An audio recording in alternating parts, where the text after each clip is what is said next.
Hi, I'm Leon, And I'm Thwisha. and today we're going to be talking about contract law. Our table of contents are number 1, the introduction, so what is contract law? Number 2, the features, parts of a contract required to make it valid. Number 3, types, the variety of contracts accepted and co-accepted and considered valid under the law. Number 4, breaching, what happens after agreements in a contract are broken. Number 5, case study, construction company versus X. And the number 6, the summary. So we'll begin with what is contract law, which is our introduction. So first of all, a contract is an agreement between two parties that creates an obligation to perform or to not perform a particular duty. Contract law is essential because it determines everything from how employees are hired to how companies work together to how sales are made. So overall, it's very important. The history of contract law dates back to ancient civilization and was heavily influenced by the ancient Greeks and the ancient Romans, dating back to 2300 BC. So the main ideas of contract law are consideration, capacity, breach and remedies, formalities, acceptance, legality, certainty, intention to create legal relations, offer, awareness, and written contracts. So here are some other aspects of contract law. So the postal rule in contract law is an offer made by a post or a letter is not effective until it's accepted by the offeree. So the offeree in a contract is the party in a contract negotiation that receives an offer and has the power to accept the offer, creating then a binding contract. And an offerer is the person in a contract negotiation that makes the offer. What are the parts of a contract? So we have the offer. An offer is a proposal made from one party to another to enter a legal agreement.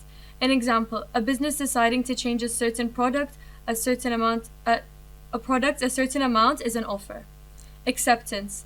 The agreement from the other party about the offer creates a binding contract. For example, the customer willingly accepting the price being put out by the business/the company. Consideration. Exchange of something of value between the parties could be in the form of money, goods, or even services, such as a customer paying therefore in exchange for the product being purchased. Capacity. Legal capacity is a must to enter into agreement. Must be of age, so for example, 2 adults. Legality. The subject of the contract must be legal. For example, a contract to sell illegal items would be unforeseeable. Intention. The intention to create an agreement must be there between the two parties. Certainty of terms. Terms of a contract must be clear. Terms and conditions should be highlighted or specified. For example, details about a contract on selling items and on selling pieces of land must be clear. Okay, so then there's types of contracts. So first of all, we have the written contract versus the oral contract. A written contract is a contract set in a document, whereas an oral contract is one that's made verbally. Then there's bilateral versus unilateral contracts. A bilateral contract must have two parties to negotiate and act upon a promise, whereas a unilateral contract involves only one party making a promise to a general group of people.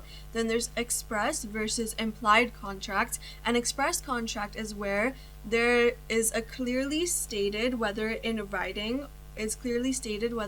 writing or orally, whereas an implied contract is formed by actions, circumstances, and behaviors of parties involved rather than explicit words.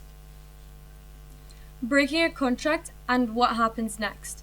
So we have remedies. The remedies to someone if someone breaches a contract are as follows: damages, specific performance, rescission, injunctions, and liquidated damages and penalties. Firstly, for damages, the court may award compensatory damages to compensate for the non-breaching party's damages incurred due to the breach. Secondly, the court may order the breaching party to fulfill their contractual obligations if damages are insufficient to remedy of the breach. Furthermore, rescission is when the contract may be cancelled and both parties are restored to their pre-contract positions. Additionally, the court may give an injunction to prevent further breaches. Finally, if there are any liquidated damages, a fixed or agreed sum that shall be paid as damages, the court may enforce these provisions. Next, we have the breach of a contract. If one breaches a contract, several consequences can occur. Firstly, the non-breaching party can file a lawsuit against the breaching party for the breach of the contract, which can lead to a court case where the non-breaching party seeks relief. Furthermore, the breaching party may suffer financial losses due to the breach.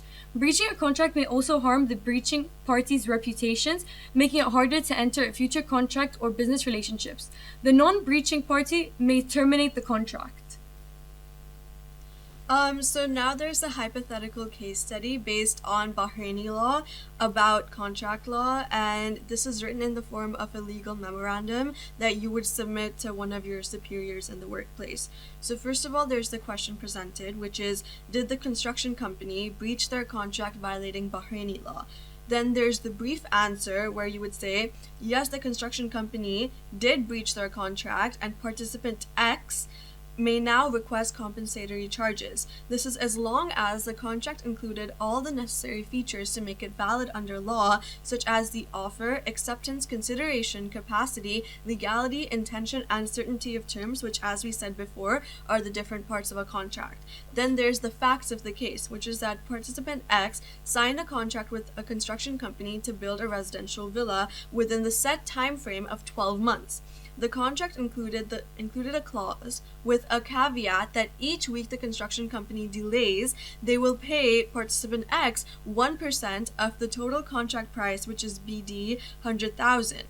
During the construction, due to labor shortages and supply chain disruptions, the project was delayed by a whole 6 months, and the construction company failed to give participant X his compensation. Therefore, participant X is now claiming a breach of contract. So now we have our discussion. Over here we give different articles that support our case. So the first one is, on the basis of Article 57, a standard contract is one of whose terms and conditions are set in advance by one of the parties and to which the other party consents with no ability to negotiate more favorable terms. Hence, since the construction company already previously agreed to participant X terms and conditions, they are in a binding contract and they cannot negotiate more favorable terms. Therefore, by not paying participant X his compensation, they breach the agreements of the contract they signed. And the second point is, when the construction company began work on participant X's property, both parties here, at the offerer and the offeree, had mutually accepted to the contract, including the caveat that the construction company would have to pay participant X 1% of the total contract price. Therefore, by not paying participant X the compensation, the company violated Promise to Contract Article 51 Part A, where it is stated, a promise to contract shall result in the conclusion of the contract as long as it is mutually accepted by both parties. Therefore, the conclusion of this case is the construction company breached their contract agreement with participant X, therefore violating Bahraini contract law. Hence, they now need to compensate participant X for all his damages, both before and during the trial. Now we have our summary. A contract is an agreement between two parties that creates an obligation to perform or not to perform a particular duty. Failing to follow the agreements in a contract is a violation against Bahraini law and will likely incur severe consequences. A contract is made up of seven key parts: offer, acceptance, consideration, capacity, legality, intention, and the certainty of the terms. These are essential. Without them, a contract is considered deficient and hence would be invalid or unforeseeable. There are several types of contracts, and despite their different features, they are all equally valid under the law. Contract law will most likely fall under civil law, with the exception of rare cases, and it is a dispute between two individuals in a society. Hence, its consequences are often monetary settlements or fines.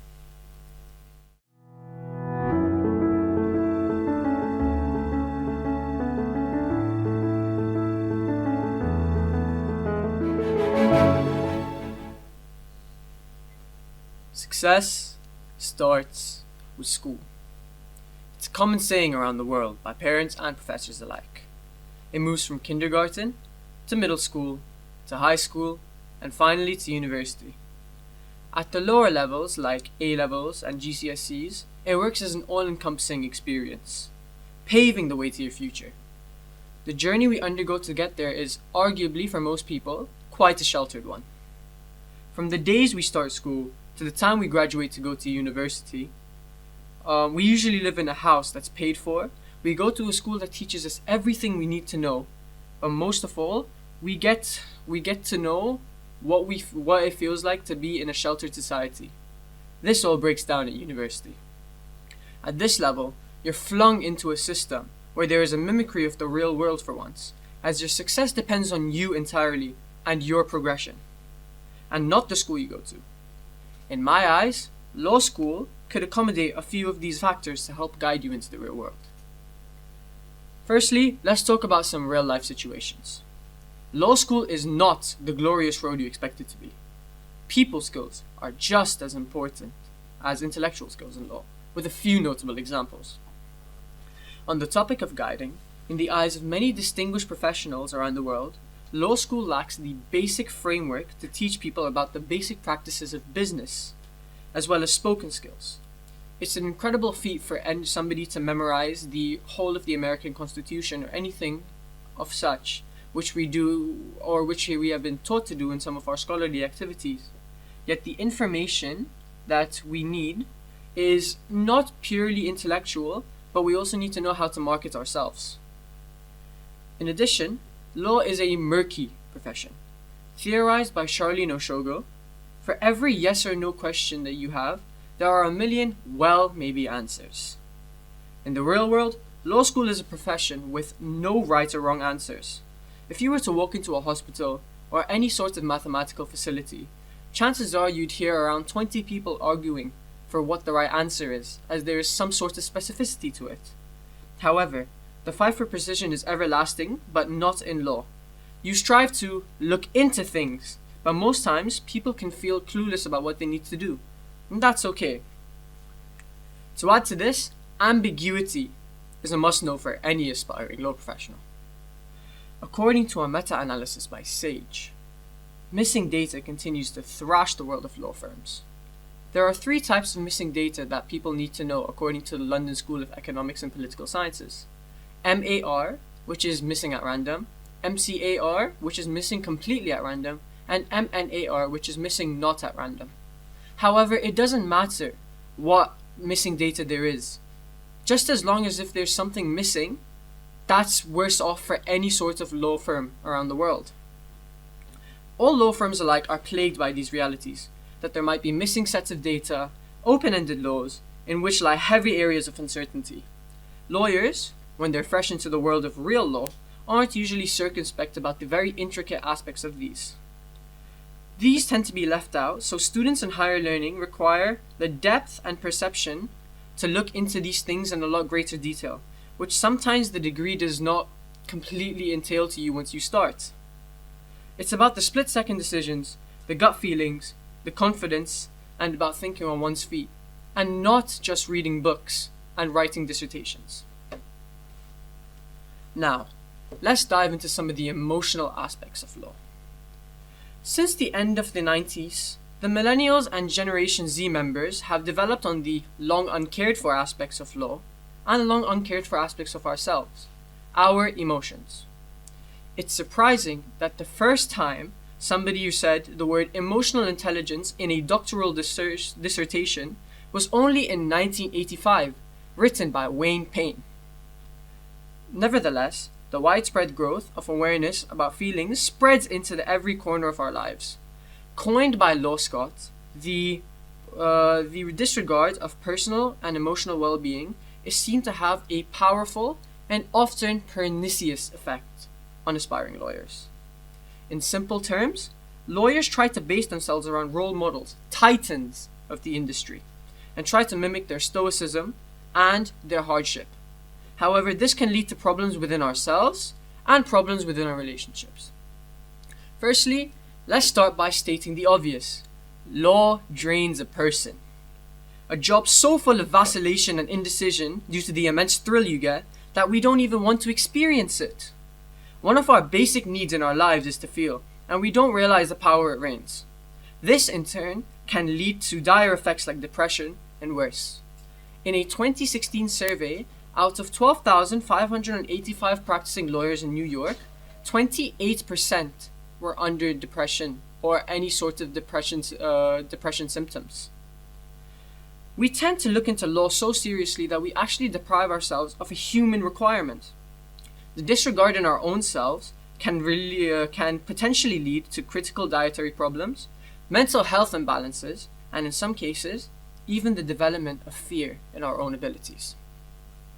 Now, circling back to the term you. Emotional vacancies still can prove to have ensuing effects, especially in the interpersonal relationships with clients. The first thing somebody asks when they come into your office is, why should I pick you? Now, we don't need to show ourselves in a light that is extremely commanding or a light that is extremely fashionable for a client. Yet, we need to know how to carry ourselves, but we first need to master our own lives in order to master the lives of somebody else. Talking about emotions aren't just the feelings of what one thinks. Yet, it could also be pre-existing attitudes towards a job or any other thing. Now, as a brief but incredibly powerful side point, it is today's media which helps shape these illogical representations of law. More specifically, shows on Netflix, Amazon Prime. I'm sure you've all heard of the word or the show Suits. Now, we all know what Suits is, I presume. Suits is a drama revolving around law which was released in 2011. The show itself relies on the principles of awe-inspiring cases and ridiculously wealthy lawyers, each competing on the world's biggest law stage, from Mike Ross to Donna Paulson to Harvey Specter. These characters can represent different archetypes around the world of law. From awe-inspiring cases and penthouses around the NYC to offices looking over the skyline, there's only one problem with this. What's that problem? The show is fake. This show relies on media glamorizing aspects of it in order to cater to an audience. However, people believe that the intricacies of a sitcom will actually reflect in their own lives. If they become lawyers, and this may sound uproarious, they actually believe that they will have these sorts of things come to them, such as fancy cars, extremely wealthy business owners, and extremely wealthy friends, as well as some of the other aspects like having a fancy house, having this or that, or something of the other. This is untrue. People often don't realize the amount of work that it needs to place yourself in a caliber that high. And it's because of media aspects like this that people tend to get into law, yet they may actually focus on some of the wrong aspects of it. Now, I think there's one more thing that needs to be said, yet I think everybody knows what it is. Work, work, work, work, work, work, work. There's not much more to say for this. Law school is a lot of work. Dissertations, interpretations, studies of behavior and the law itself, or the realities of all these, continue to hurl themselves relentlessly at any aspiring law professionals or any newcomers into the law profession. Hey, sometimes even I feel I'm unprepared to take on some of the more challenging aspects of law, and that's okay, because I know the work that's going to fall onto me if I pursue a career in law. In university, you learn most aspects of law, such as criminology, tax law, you learn about the intellectual property and creative rights law, and many more. However, this can show that the workload on law professionals is extremely high, and if law professionals do not know that they're going to launch themselves into a world so full of work, focus, and dedication, then they may as well look for another profession. In evaluation, law school instills the fundamental principles of the law profession in a student, but sometimes it's unfair to leave the bulk of the actual practice to them. Why not give them a better guide into the world and try and aid them in becoming professional lawyers? Thank you very much.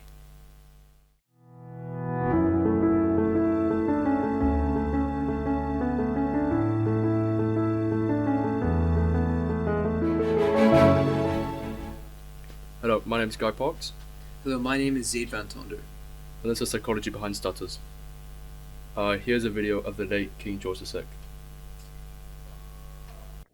A whole town of more than 100 individual palaces and pavilions. Despite being a royal figure, King George VI was known for his struggles with speech difficulties, specifically stuttering. His journey to overcome these challenges included years of intensive speech therapy. He used letters he read to ensure his speeches went as smoothly as possible. Here are some of these letters. You might be wondering, what is a stutter? A stutter, or stammer, is a speech disorder characterized by repetition of sounds, syllables, or words. It can also involve prolonging certain words or experiencing interruption in speech known as blocks, where a person is unable to produce sound.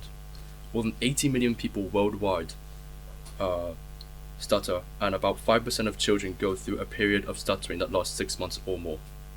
Although precise cause of stuttering is unknown, most psychologists and neuroscientists agree that as a neurological basis. However, stuttering is a complex condition influenced by a combination of genetic, developmental, and environmental factors.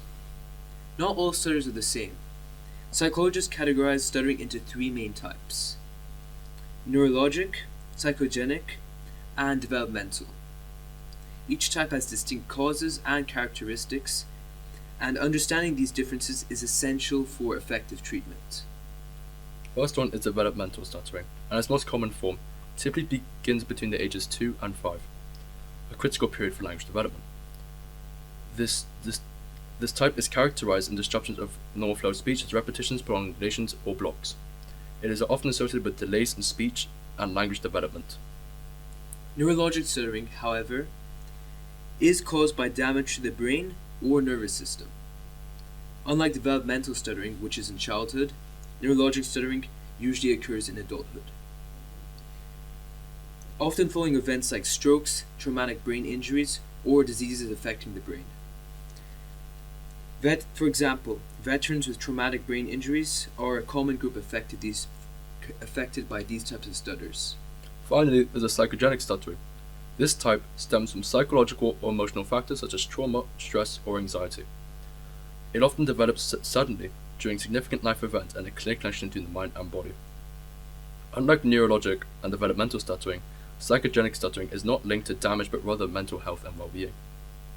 Now that we've explored the different types of stuttering, let's dive into the biology behind how it happens. Since stuttering affects speech, the brain's language centers plays a central role. One of the most important regions involves the Broca's area, located in the frontal lobe of the brain's left hemisphere. This area is crucial speech production and language processing. Many studies point to the left hemisphere of the brain, and specifically the Broca's area, as being closely linked to stuttering. For instance, a 2017 study published by Wiley Periodicals used MRI scans to compare 26 participants with stuttering to 36 fluent controls. The researchers found that severe stuttering was associated with reduced blood flow to the Broca's area, highlighting its importance in speech production. The connection between Broca's area and speech dates back to 1861, when a man named Louis Narbonne, famously known as Tan, was admitted to Dr. Broca's ward. Tan suffered from epilepsy and severe speech impairment that limited him to only saying one word, Tan. Despite this, he could only understand spoken language and communicate using gestures. Over time, Tan's condition worsened. He developed paralysis in his right arm and leg, eventually becoming bedridden. After his death, an autopsy revealed extensive damage to his left hemisphere of his brain, what we now call the Broca's area. This discovery was a groundbreaking moment in neuroscience, linking specific brain regions to language processing. Paul Broca's research on Tan significantly advanced our understanding of how specific brain areas relate to functions, particularly by linking the Broca's area in the left frontal lobe to speech production. His scientific methods, such as a post-mortem analysis, laid important groundwork for modern neuroscience. However, since his findings come in a single case study, they cannot be widely generalized. Additionally, they oversimplify the complexity of speech, as current research indicates that language involves multiple regions of the brain. Despite ethical concerns regarding consent, Broca's work continues to be a vital part of understanding the relationship between brain and behavior. Beyond neurologic studies, there is also research on how stuttering develops during childhood. One infamous example is the Monster Study, conducted by Wendell Johnson and his graduate student Mary Tudor. This unethical experiment took place in an Iowa orphanage on 22 unconsensual orphans from a veterans orphanage. The study aimed to test Johnson's theory that stuttering wasn't a physical condition, but rather a learned behavior from negative feedback. The children were divided into two groups. In the first group, children with stuttering were reassured that their speech was fine. In the second group, children were falsely told they were beginning to stutter and were criticized by their speech. But the results were shocking. Some children in the second group, who had no prior speech issues, developed severe anxieties about speaking and began exhibiting signs of stuttering. One 5-year-old girl, Norma Jean Prue, became so self-conscious she stopped speaking altogether. Another child, Clarence Pfeiffer, reported feeling like his words were stuck and began anxiously correcting himself. Psychological effects of this negative reinforcement was devastating. Many children in the second group experienced a decline in academic performance, and some retained speech problems for the rest of their lives.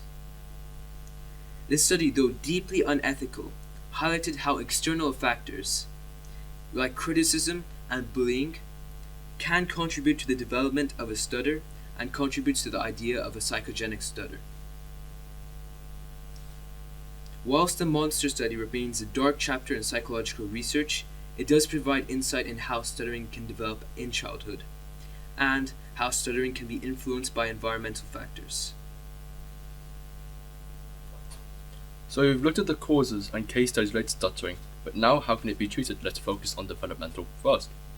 Although stuttering cannot be completely cured, treatments can significantly improve speech fluency, enhance communication skills, and boost confidence. Speech therapy is one of the most effective approaches. Therapists help individuals slow down their speech, recognize when they're about to stutter, and develop strategies to manage it. Another option is using electronic devices to assist with fluency. Some devices provide delayed auditory feedback, which allows users to hear their own voice and helping them slow down and speak more fluently. Others mimic conversational speech by replaying the user's own voice, creating the illusion of speaking with someone else. These devices are small enough to be carried around and used throughout the day. For neurogenic stuttering, treatments often involve addressing the underlying neurological damage. This includes rehabilitation programs that aim to restore brain function or adapt speech patterns. In some cases, medication like risperidone, originally developed for schizophrenia, can help with speech fluency. If anxiety contributes to stuttering, anti-anxiety medication like alprazolam might be prescribed. Psychogenic stuttering. Being rooted in emotional or psychological factors requires a very different approach. Traditional therapy such as cognitive behavioral therapy, or CBT, is often effective in addressing the trauma or anxiety that triggers the stuttering. Medications for anxiety or depression can also be helpful in some cases. It's important to remember that every individual stutter is unique. The most effective treatment plans are tailored to each person's specific needs, whether their stutter is developmental, neurologic, or psychogenic. Stuttering is a complex condition. It intertwines biology, psychology, and environmental factors. While it can present significant challenges, the progress made in understanding and treating stuttering offers hope to those affected by it. And with the right support and interventions, people who stutter can lead full and fulfilling lives. The journey of King Joseph VI is a testament of resilience. Despite his challenges, he became a symbol of determination and inspired countless others facing similar struggles. By continuing to study and understand this stuttering, we can help break down barriers and empower individuals to find their voice. Thank you for watching.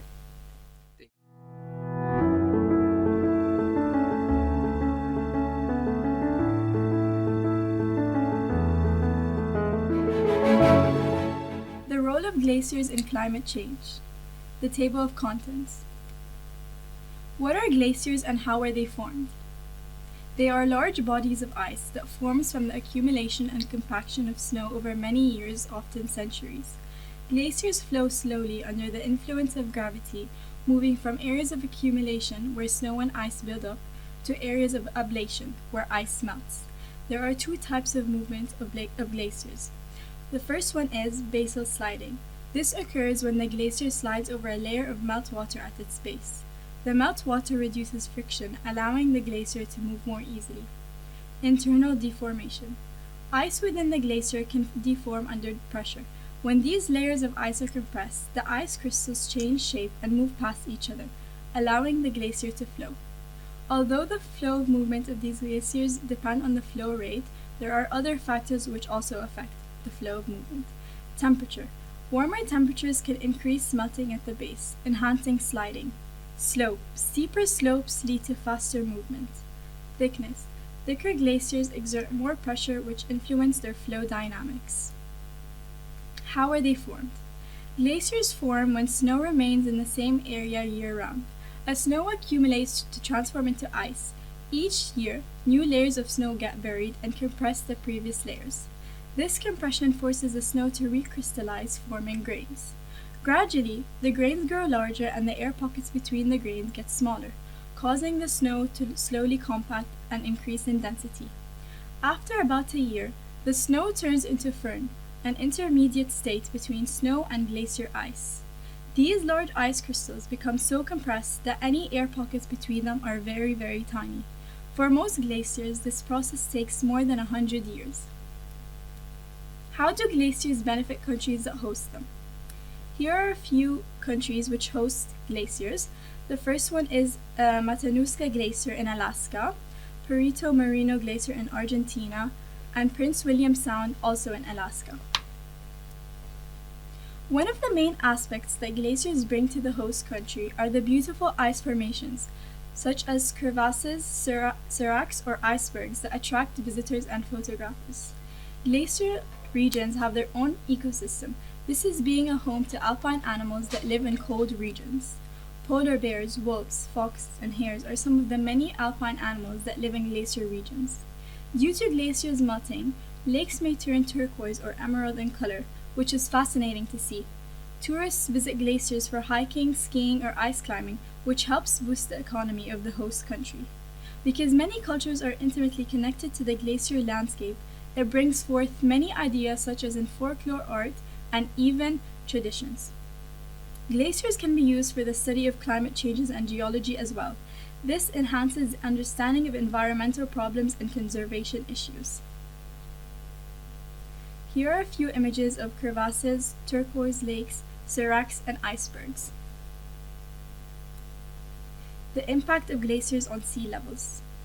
Melting ice caps and glaciers release water when melted and so increases the sea levels. An example of this would be the Greenland ice sheet and Antarctic ice sheet.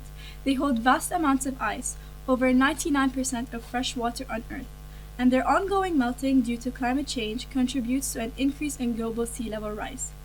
The rate of glaciers melting has accelerated over the decades because of the rising global temperatures. Additionally, there are studies about glaciers starting to lose mass at an uncommon rate. The Greenland ice sheet has been losing about 280 billion tons of ice per year since the early 2000s. Melting glaciers and ice caps expose darker surfaces due to the ice caps above the ocean water. This allows the sun to absorb more heat from the ocean.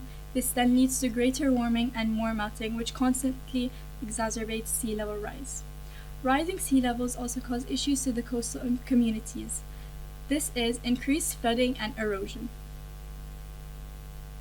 The effects on ecosystems and environments. Many rivers around the world often depend on glacier meltwater for their water flow, in especially arid and semi-arid regions where water supply may be limited due to low amounts of precipitation per year. This water provided by glaciers can be helpful for ecosystems and human needs. In regions like the Himalayas and Andes, they rely on glacial meltdown for needs like agriculture, water to drink, and hydropower production. As the glaciers retreat, they can change the physical landscape and conditions of ecosystems in many ways. Glacier movement creates new habitats due to them receding and exposing new land in which they begin to live in. Species like the pioneer may take over these areas as their home, but when temperatures rise and glaciers move, it will disrupt existing ecosystems, causing the species to migrate or even go extinct, as their habitat would be gone. Furthermore, glacial meltdown is usually cold due to previously being ice. This influences the temperature of rivers and lakes in which receive the meltdown of these glaciers.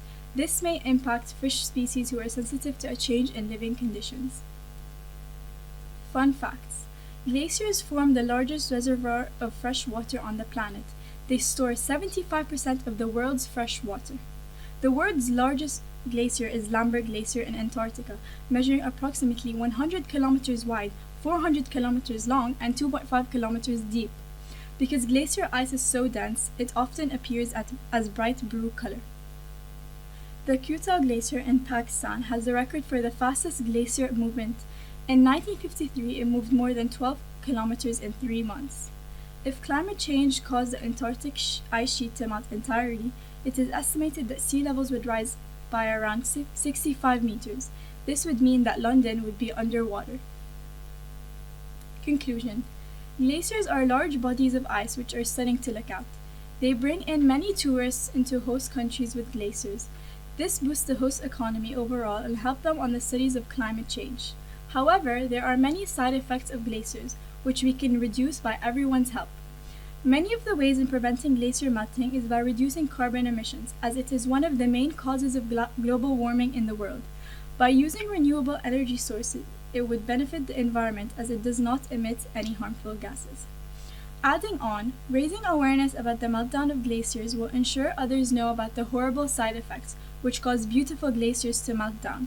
This could increase sustainable practices and therefore reduce global warming and especially the rising sea levels. Planting more trees in your backyard or at your school would decrease the amount of carbon dioxide in the air we breathe. This is because trees absorb this gas, which contributes to global warming, helping to reduce its levels in the atmosphere. Help glacier meltdown now.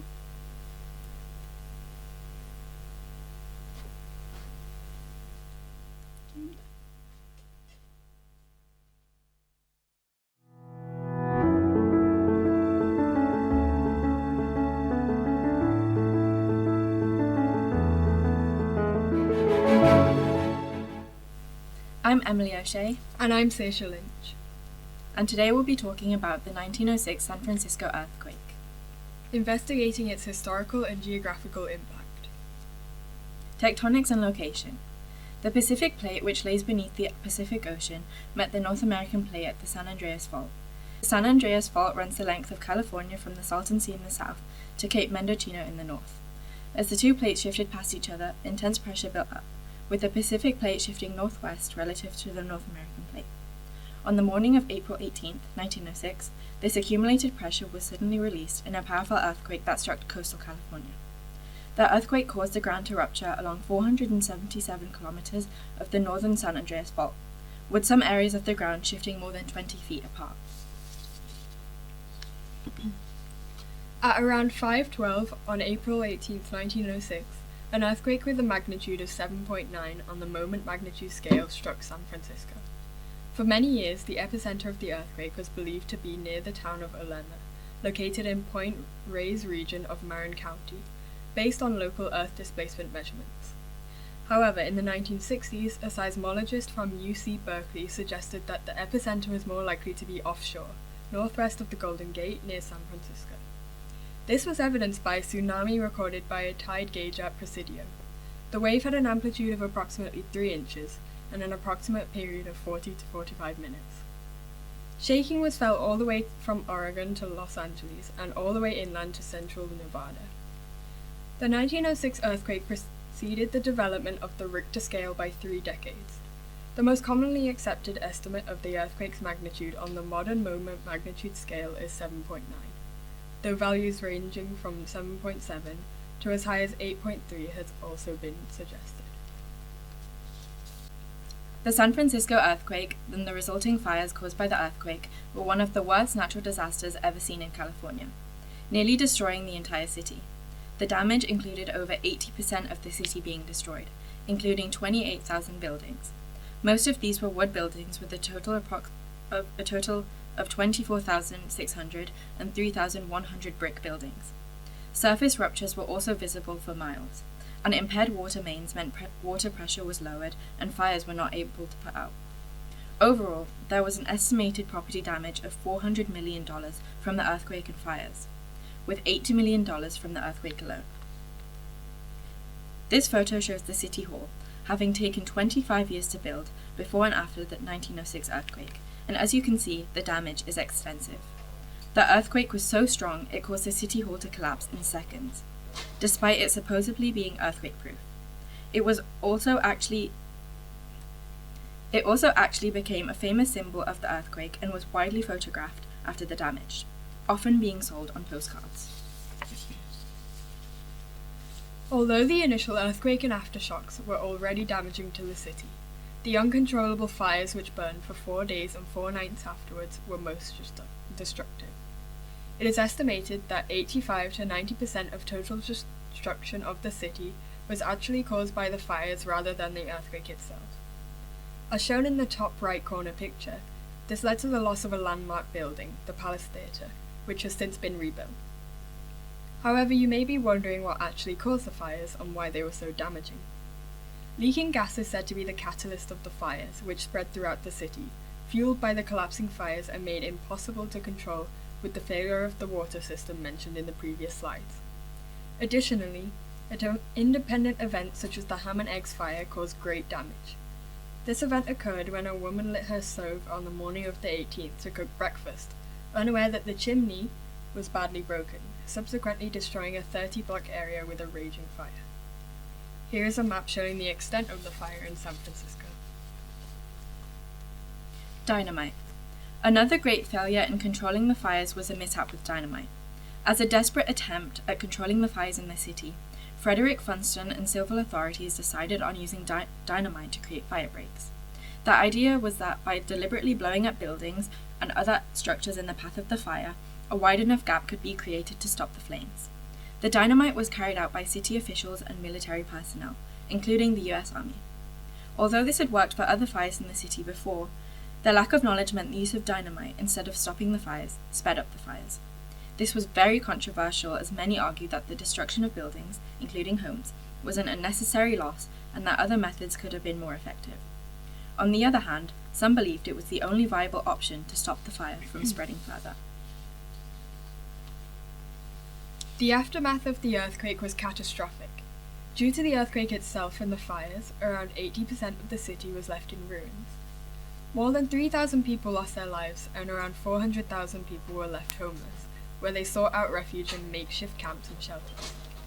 Losses in property were estimated to cost around $400 million in 1906, which is equivalent to around $5.97 billion nowadays. The infrastructure of San Francisco was crippled due to the destruction, which began an immense rebuilding process. Although around $100 million was spent on reconstruction, the destruction also acted as a catalyst for improved innovation in construction and urban planning. Business and political leaders in San Francisco also heavily downplayed the effects of the earthquake, as they were afraid of loss of outside investment in San Francisco, which was badly needed to rebuild the city. The intense aftermath of the earthquake led to an increase in understanding and research in earthquakes overall. Advancements were also made in fire prevention and meant there were stricter building codes put in place.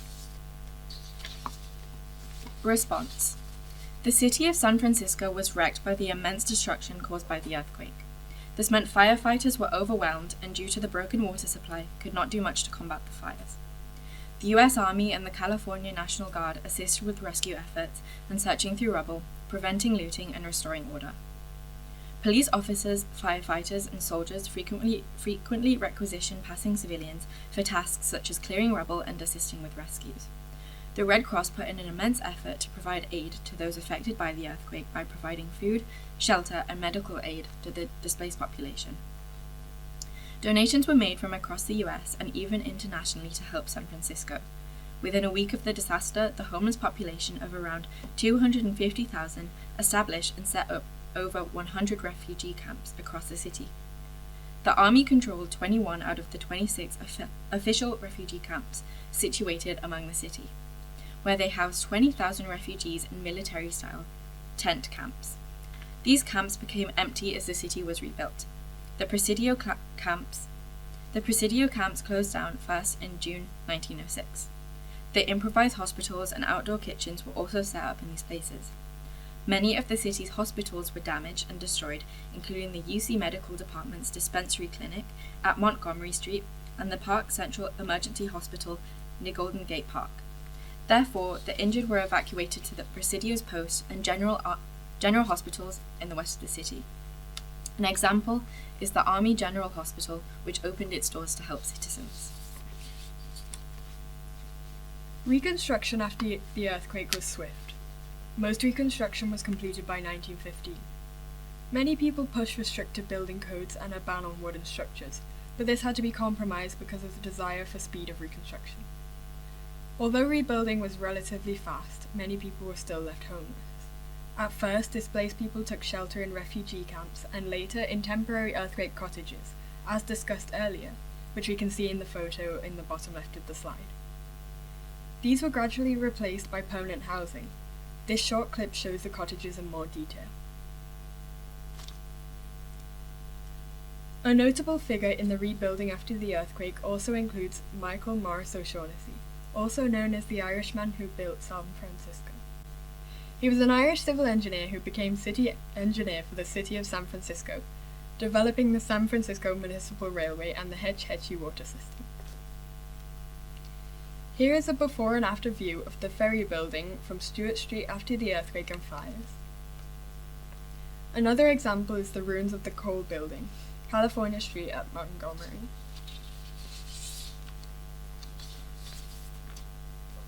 While industry largely recovered in the aftermath of the 1906 earthquake, the dispersion of industry was the largest lasting effect after the quake. It fundamentally changed the pattern of economic activity in the west of the US up to the present day as more earthquake-affected and prone areas declined in population size and manufacturing activities. However, one of the biggest losses was in insurance. The fire was the primary source of damage and produced insured losses of $235 million at the time, which in 2018 was equivalent to $6.3 billion. At least 12 American insurers went bankrupt as well as one Austrian and one German company. Today, as seen in the graph above, only 10% of California's residents have earthquake insurance according to the Federal Emergency Management Agency, despite experiencing 90% of the nation's earthquakes. As well as this, an estimated 75,000 citizens simply left San Francisco after the earthquake. The overall decline in population in the city not only contributed to the change in dispersion of industry, but also decreased the workforce. Ultimately, the earthquake as a whole is approximated to have wiped out the industrial profit earned over the previous 47 years. Thank you for listening. We hope you enjoyed.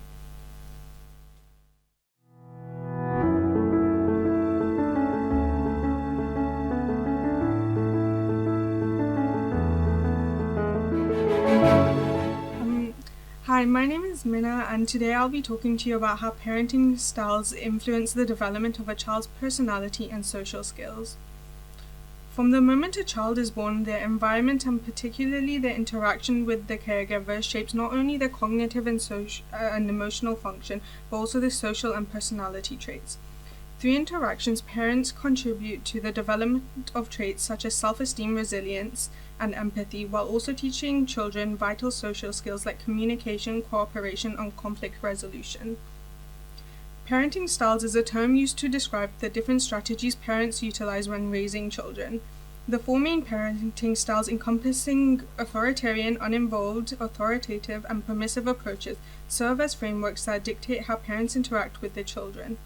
These styles not only affect how children perceive themselves, but also how they interact with the world around them. Authoritarian parenting is a strict, control-focused style where parents expect children to follow rules and instructions without questioning. It is known for its high expectations but limited attention to the child's emotional well-being. This approach consists of many characteristics, with the initial one being high expectations. Parents establish rigid guidelines and expectations for behavior, expecting their children to adhere to them with no room for leniency. Furthermore, parents rarely explain the reasoning behind their rules, leading to one-way communication where children are expected to obey without discussion. Secondly, there is little emotional warmth or support, and affection is often conditional on behavior rather than being freely given. To emphasize discipline and order, parents use punishment as a tool to enforce compliance. The rules are rigid. Children are expected to follow rules without negotiation or understanding, and failure to do so typically results in punishment rather than guidance. Impact on children. Children raised with authoritarian parenting tend to obey authority figures and follow rules strictly out of fear or punishment. They often hide their feelings, as showing them could lead to reprimandation or disregard. Emotional needs are ignored in authoritarian households, leading to difficulties in expressing emotions effectively. Trusting others with their emotions can be challenging for these children, and they may either become excessively submissive or exhibit controlling behaviors. They often strive for perfection to avoid criticism, leading to anxiety and stress. Making decisions can be daunting for them due to limited experience, and they may fear being judged or criticized by others. The impact of authoritarian parenting can result in children struggling with expressing emotions, making decisions, and interacting with others due to their upbringing.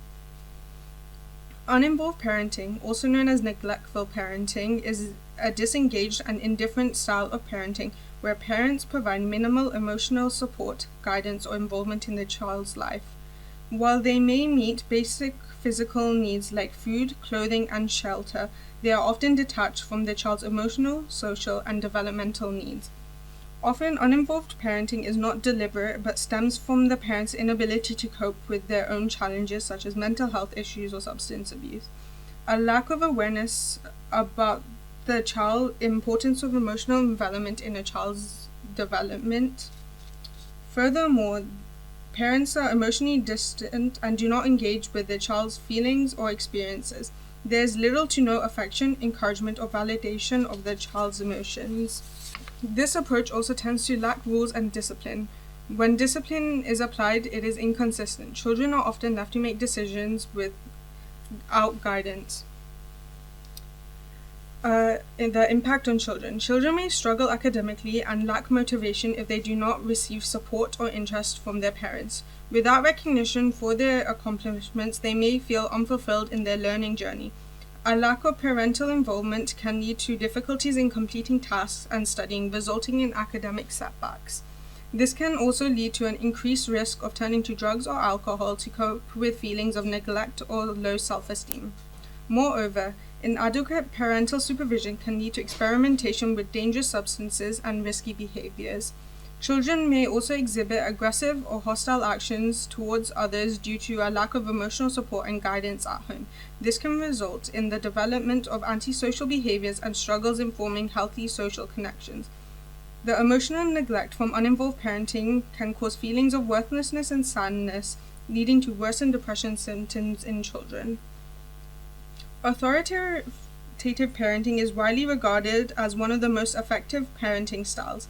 It balances high levels of responsiveness with reasonable demands, providing children with a structured yet supportive environment.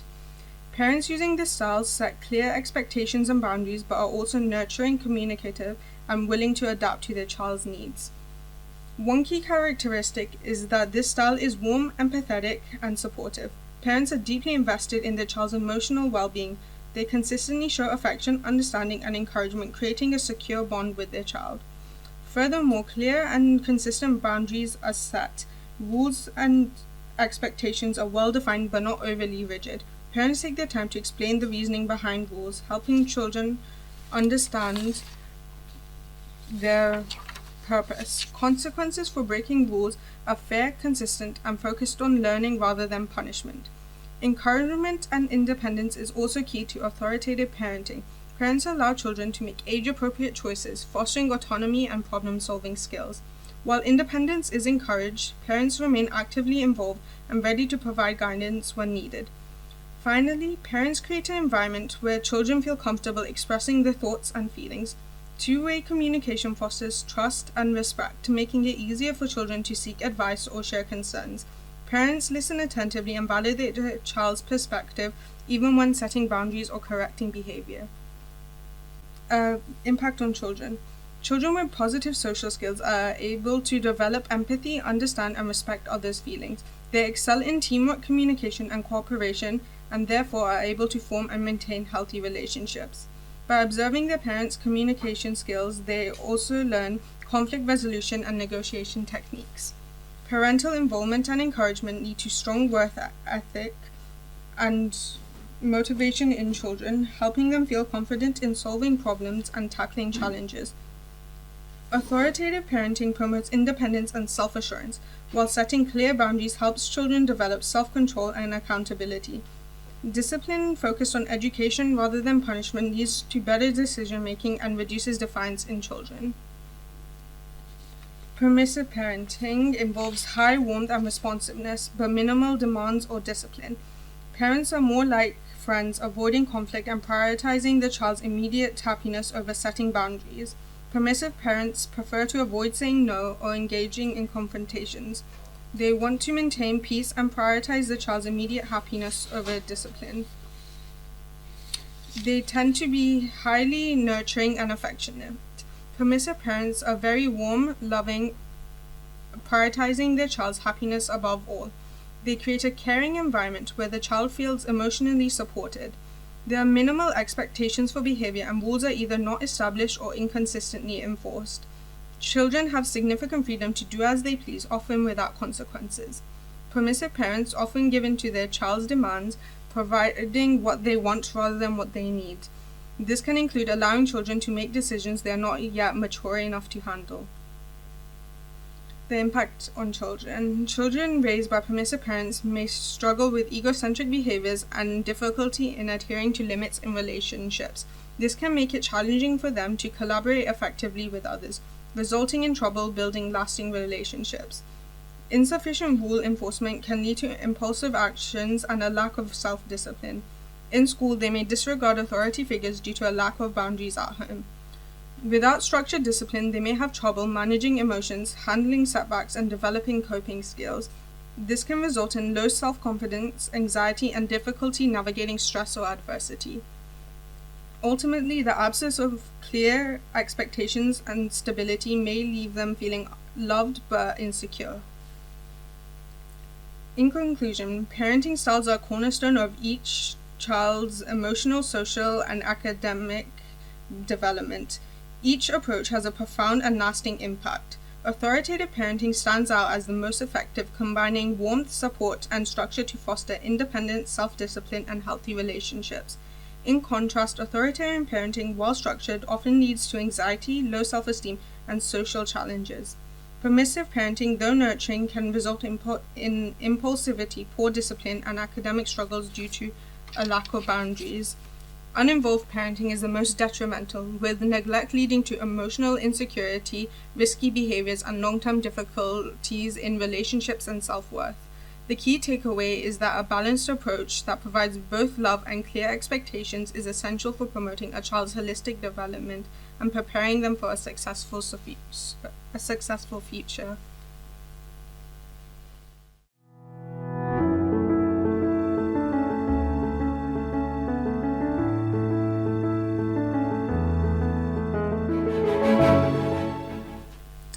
Hello everybody, my name is Naya Rashidi, and today I'll be talking about a brief history of figure skating jumps.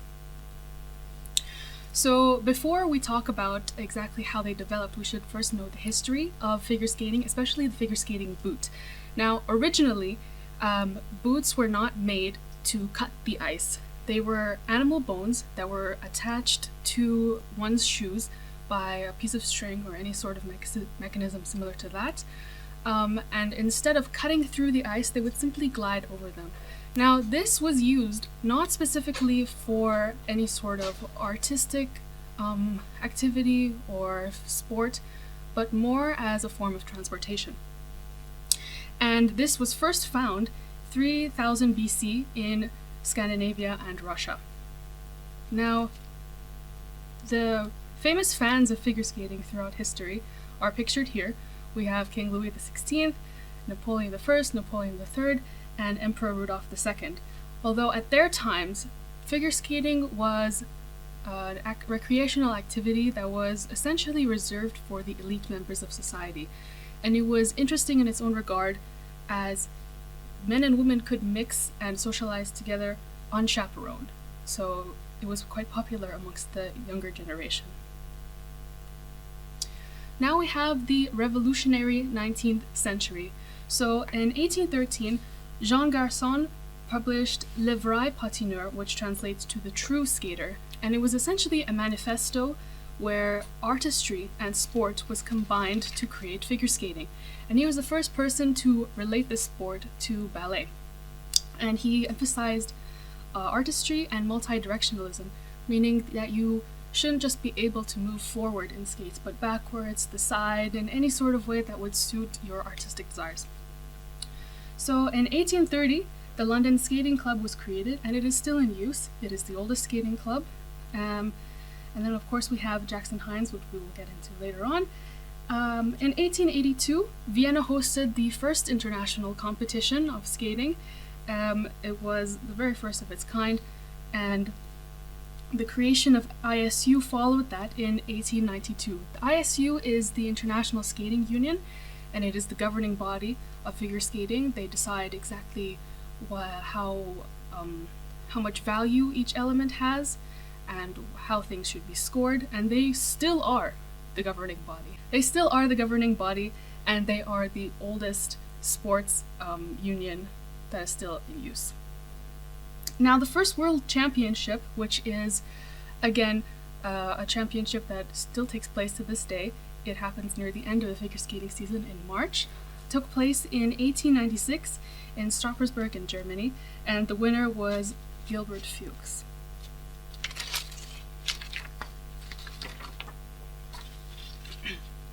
So Jackson Hines was born in 1838 and died in 1875. He was a trained ballet dancer and is a person who is accredited with mixing ballet and ice skating into a sport that we call figure skating. He implemented many different artistic elements into the sport, including the sit spin, which he is accredited to be the creator of, and he was the first person to screw skating blades directly onto his boots, which we will get into why that is so important in just a second.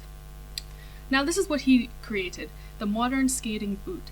So, as you can see, the skating boot has a very specific structure to it.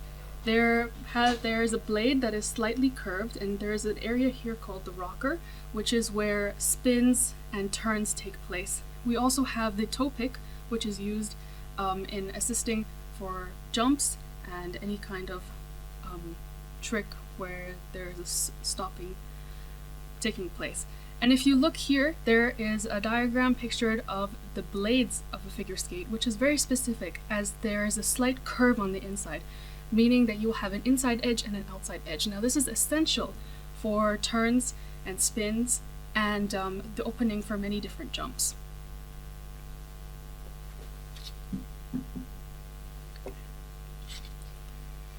So let's get into the very first jump ever created in figure skating, which was called the axel, named after Axel Paulsen.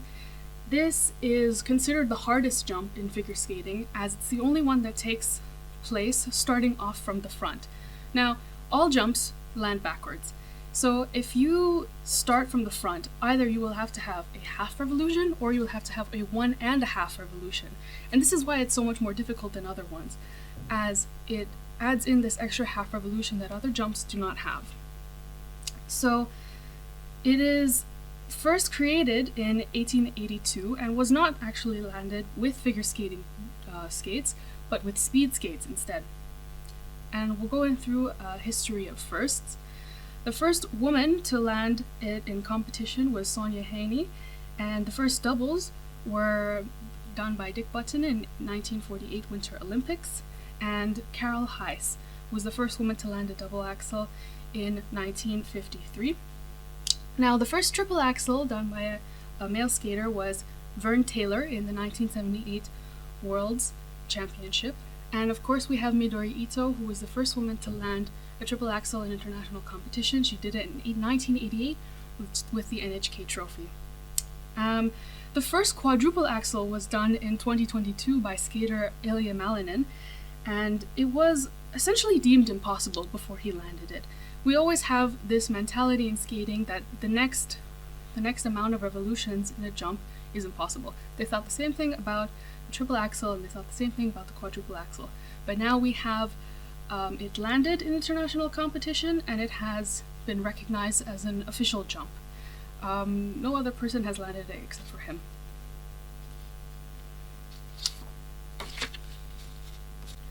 Now we'll get into the Salchow, which was invented by Ulrich Salchow in 1909.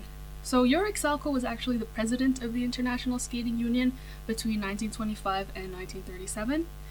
And the jump takes off from this part of the blade on the left skate. There is a half revolution that starts off on the ice, and the skater launches themselves forward and lands on the back outside edge of the right skate. It's actually the second easiest of all the jumps, and you'll notice that the first people to land it did so relatively earlier than the axel or other more difficult jumps. So we'll go into the history of firsts. The first double Salchow was landed by Gillis Grafstorm, who was from Sweden, and the first women's double Salchow was landed by Cecilia Coolidge in 1936. She was a British skater. The first triple Salchow was landed by Ronald Robertson in the 1955 World Championship. He was an American skater. And as for women, it was Petra Burka in 1965. She was a Canadian skater. Now, as for the quads, it was first landed by Timothy Gobeles in 1997 in the Junior Grand Prix figure skating final. Now, you'll notice that for a lot of the more difficult jumps, including the quads and the triples, were first landed by junior skaters. And this is because of their smaller stature and less prone to injury, that they are able to land such difficult jumps before their more senior counterparts. And as for women, the first quadruple Salchow was landed by Miki Ando in 2003, also in the Junior Grand Prix final. And she was the first woman to land a quadruple jump ever in history. Now we're moving on to the Lutz, which was created by Alois Lutz. And Lutz started skating at competitions by age 14, but unfortunately he was drafted into World War I, and by the time he returned, he had contracted tuberculosis and unfortunately died at the age of 19. So he first performed this jump in 1913, and I'll explain exactly how it works. So this is our first jump that is actually assisted by the toe pick, which is this part of the blade right here. So what the skater does is they skate on their outside edge, initially on their left skate, and with the other foot, they strike the ice with the toe pick and launch themselves into the however many revolutions they want, and then land on the right back outside edge. Now, what makes the Lutz the second most difficult jump in skating is the fact that you start off initially in the opposite direction to how you would rotate. So we always rotate counterclockwise, especially for right-handed skaters, but the Lutz strikes the ice with the right foot, which naturally you'd sort of think that this would propel you in the clockwise position, but it doesn't. So that's what makes it more difficult than other jumps. So we'll get into a history of firsts. The first women's double Lutz was performed by Jacqueline de Breuf in France in the 1952 World Championships. And as for the triples, Donald Jackson was the first person to land it. He was a Canadian skater and he landed it in the 1962 World Championships. As for women's, the first person to land a triple Lutz was Denise Bielmann. She was a Swiss skater and she landed it in the 1978 World Competition, and she's pictured here in a very specific position called the Bielmann spin position. Now, she wasn't the inventor of this, but she definitely made it popular, which is why it is named after her. So, as for quads, the first quadruple Lutz was landed by Brandon Moroz in USA in 2011, and Alexandra Trusova was the first woman to land a quadruple Lutz in international competition. She landed it in Russia 2008 and the Junior Grand Prix Armenian Cup. Now, she will be mentioned later on as well, as she is the first to land many quadruple jumps, and she actually started something called the Quad Revolution in ladies figure skating, which only took place within the last decade.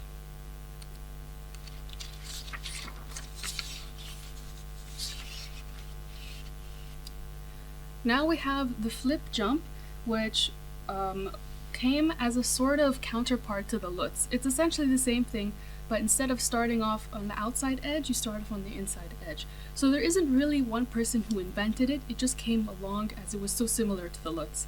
It is slightly easier, however, because you don't have that difficulty of starting off the jump in the opposite direction to how you would rotate. So the first double flip was performed again by Dick Button in the 1948 Olympics, and as for women's, it was done by Tinley Albright. She was an American skater, and she did it sometime in the 1950s.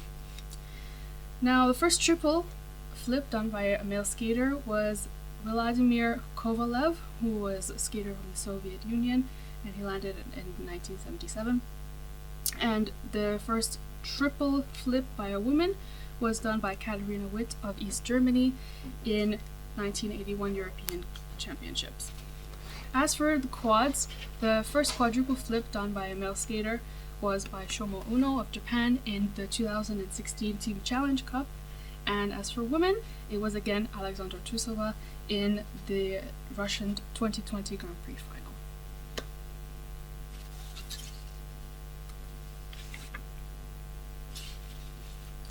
Now we have the Ritterberger jump, or the loop jump. So this was invented by Werner Ritterberger, and initially the name of the jump was after him. However, in recent years it has become out of fashion to call it Ritterberger, and now it's just called the loop.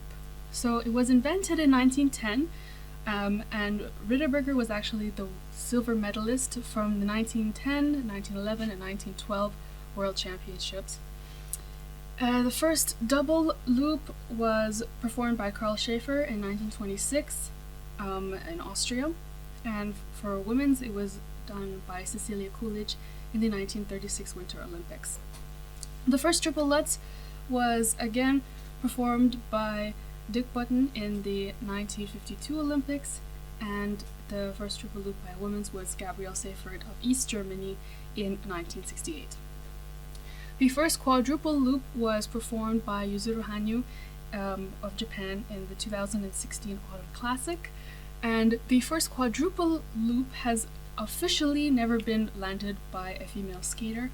However, it has been landed at Russian National Championships by Adelia Petrosyan in 2022. However, since the war between Ukraine and Russia, there has not been any recognition of achievements done by Russian or Belarusian skaters, so it is not an officially recognized achievement.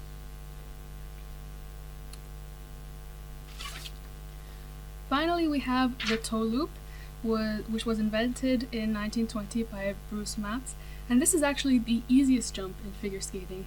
As we mentioned earlier, the Lutz and the flip are toe jumps, which strike the ice with the right skate. However, the toe loop strikes the ice with the left skate, so it's a lot more simple as you go in the direction that you are rotating.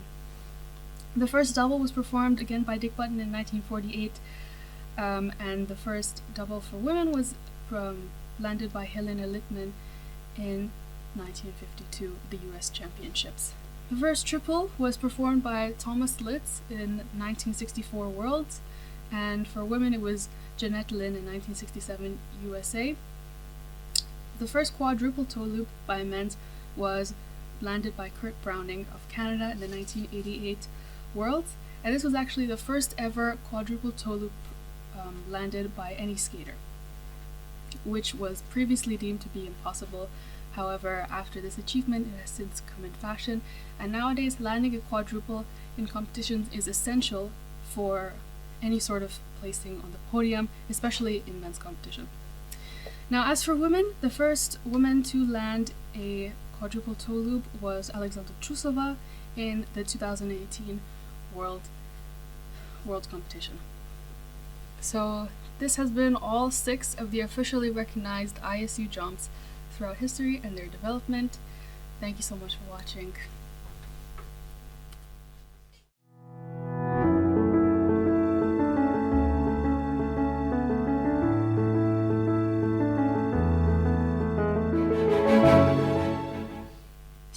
Hello, my name is Aidan Enslin, and today I'll be doing a brief history on the Royal Marines between the dates 1664 and 1982.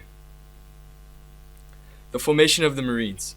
Formed on October 28, 1664, it was initially known as the Duke of York's and Albany's Maritime Regiment of Foot, and soon became recognized as the Admiral's Regiment, rather than the Royal Marines Commandos.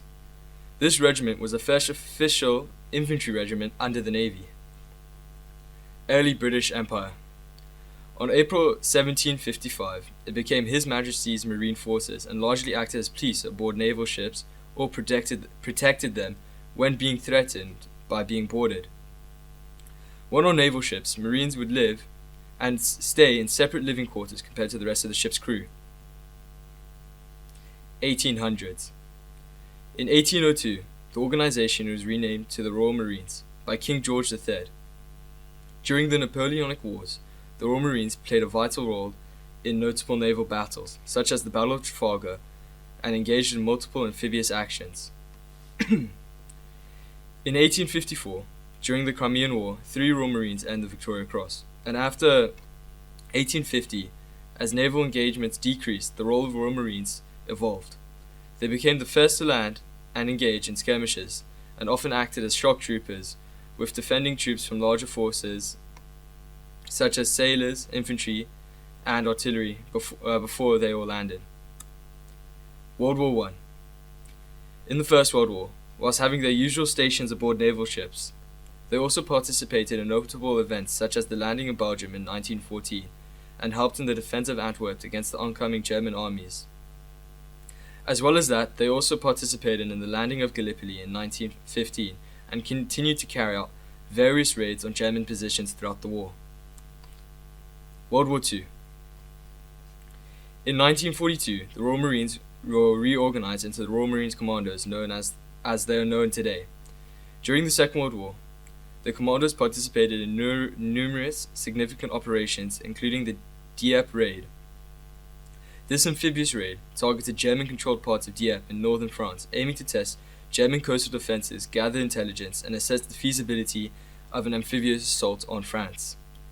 The Royal Marines were also involved in notable campaigns such as the defense of Crete, Tunisia, the crossing of the Rhine, and the pivotal D-Day landings. The Falklands. During the Falklands War, the Royal Marines stood out as a distinguished unit among the British forces deployed to the region. Initially, a small garrison of Royal Marines defended the island against a much larger Argentine force of 600. During the Argentine invasion, following the Argentine takeover, the Royal Marines participated in multiple amphibious landings, including the crucial landing at San Carlos Bay on the eastern side of the Falklands, which served as a vital logistics point for British troops in the area. Furthermore, one of the most notable battles involving the Royal Marines was the Mountain of Mount Harriet. This battle was a pivotal moment in the conflict, as the capture of Mount Harriet by the Royal Marines allowed British forces to make further advancements toward Port Stanley.